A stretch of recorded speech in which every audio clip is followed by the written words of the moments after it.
Well, ladies and gentlemen, I told you guys. I absolutely told you that Suicide Squad Kill the Justice League was going to lose a massive amount of money. I knew it was going to be a failure before I even knew that Sweet Baby Inc. was involved, because just simply looking at the game, you can tell that their focus was 100% on live service, and they were going away from the Arkham model, and anytime they were going to do that, you already know you were going to have a failure on your hands. Well, now you have numbers to back it up. We have an article here from IGN with a headline that reads, Warner Brothers says that the failure of Suicide Squad Kill the Justice League contributed to a $200 million hit to their revenue. Congratulations.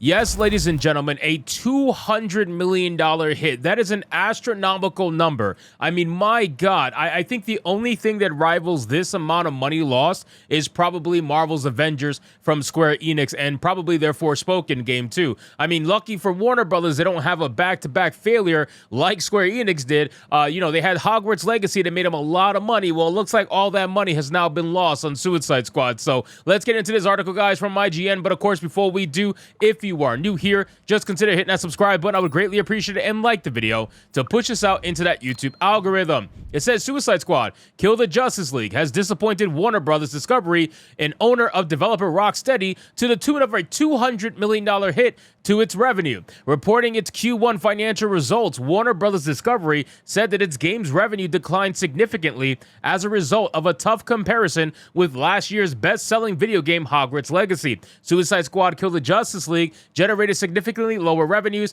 compared with those generated by Hogwarts Legacy during the same 3-month period, the company said. Now, think about this for 1 second, okay? Obviously, Suicide Squad Kill the Justice League was not going to do nowhere near as well as Hogwarts Legacy. Let's just look at the IPs in general, okay? Forget all the drama, forget all the woke shit. Let's look at the IPs in general. You got Hogwarts, right? You got good old Harry Potter. Harry Potter has a much grander overall success than I would argue Suicide Squad has, okay? Like, I'm telling you right now, I know there's a lot of hardcore DC fans out there that are gonna try to disagree with me, but I'm telling you, you're wrong, man. Hogwarts and good old Harry Potter absolutely has the bigger fan base, especially when it comes to anything interactive. You're gonna have much more success with a Harry Potter game than you are with a Suicide Squad Kill the Justice League game. Now, when you have those two separate facts and you throw them together, let's throw in some other comparisons. Hogwarts Legacy was attempted anyway to get boycotted by a certain woke, insane crowd that was angry at the person who wasn't even involved in the game. They were just angry at the person who created Harry Potter, which is J.K. Rowling. So they decided to boycott the game, and you all know what happens when they boycott the game.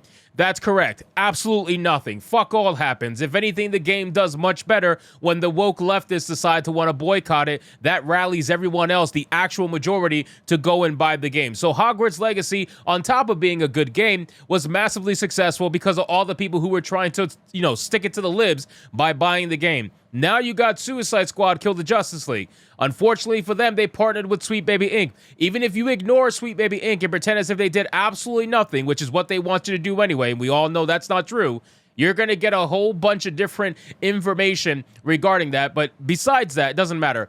Even if you take them out of it, you have a game that is focusing on live service that didn't even do it properly, okay? Like Suicide Squad Kill the Justice League, unfortunately, had shitty servers, was extremely bugged. It was essentially the DC version of Fallout 76. Maybe not as bugged, maybe not as terrible, but the idea is still there. They provided a live service game, and it was difficult to enjoy the live service game because the game was riddled with bugs that was destroying that version of the game, that aspect of the game. That's the entire point of playing a live service game, to play it online, to be able to enjoy it with other players. Kind of hard to do that when your servers suck. You know who didn't need servers because the game focused on being a good single-player game?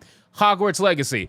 So when you combine these different aspects and you start really sitting down and realizing it's absolutely ridiculous that Warner Brothers even thought to compare the two in the first place. They are uncomparable. You cannot get anywhere close to each other. It says in a follow-up investor-focused call, Warner Brothers Discovery boss David Zaslav called the release of Suicide Squad Kill the Justice League disappointing before Warner Brothers Discovery Chief Financial Officer Gunnar Weidenfels detailed an impairment charge the company absorbed as a result of the game's failure. Starting with the studios, the $400 million year-over-year decline during Q1 was primarily due to the very tough comp we faced in games against the success of Hogwarts Legacy last year in the first quarter, in conjunction with the disappointing Suicide Squad release this past quarter, which we impaired, leading to a $200 million impact to EBITDA during the first quarter, Weidenfeld said. It stands for earnings before interest, taxes, depreciation, and amortization. Now, again, guys, I don't know why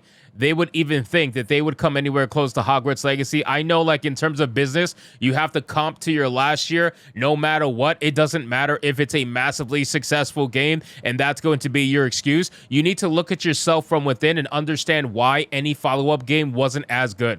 Okay, like, yeah, you can throw in a little bit of random luck here and there when it comes to Hogwarts Legacy, but Suicide Squad Kill the Justice League, I guarantee you, would have been a lot more successful had it followed the Arkham model and actually been a single-player great experience that people can play and enjoy over and over and over again. Instead, you wanted to try to milk it for whatever it was worth and turn it into a live service game that nobody asked for. It says Suicide Squad Kill the Justice League was panned by critics upon launch. Well, that's a fact. With extremely low player numbers on Steam. Some of the frustration stems from Suicide Squad Kill the Justice League not being another Batman game from Rocksteady, despite the fact that it's set within the Arkham universe. Well, setting it within the universe doesn't do anything. It actually makes people more upset because they realize that they could have got a good Batman game, but instead they got this piece of shit.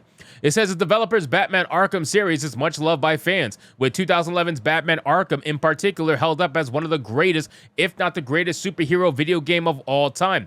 Suicide Squad Kill the Justice League, on the other hand, is a live service third-person combat game in which Batman is a villain. Rocksteady now faces tough questions about Warner Brothers' long-term commitment to Suicide Squad's live service. Warner Brothers is yet to announce Rocksteady's next project, but earlier this month, it revealed that Batman Arkham Shadow, a VR game developed by Camouflage, maker of the Iron Man VR game, and set for release exclusively on Meta Quest 3 later in 2024. Now, again, guys, I don't know if they should even be focusing on releasing another game right now. I don't know if they should even be focusing on working on another project right now. You know, the entire reason of having a live service game is to essentially have massive amounts of profit coming in nonstop from one particular game, as long as you keep it updated, keep it fun, keep it interesting. It seems like they might end up walking away from that, which is what I said from the beginning. I said that this game is going to go the same exact direction as Marvel Avengers. It's only a matter of time. Marvel's Avengers lasted about 2 years, and I feel like that's going to be the lifespan, if not shorter, for Suicide Squad Kill the Justice League. And think about it for a second. $200 million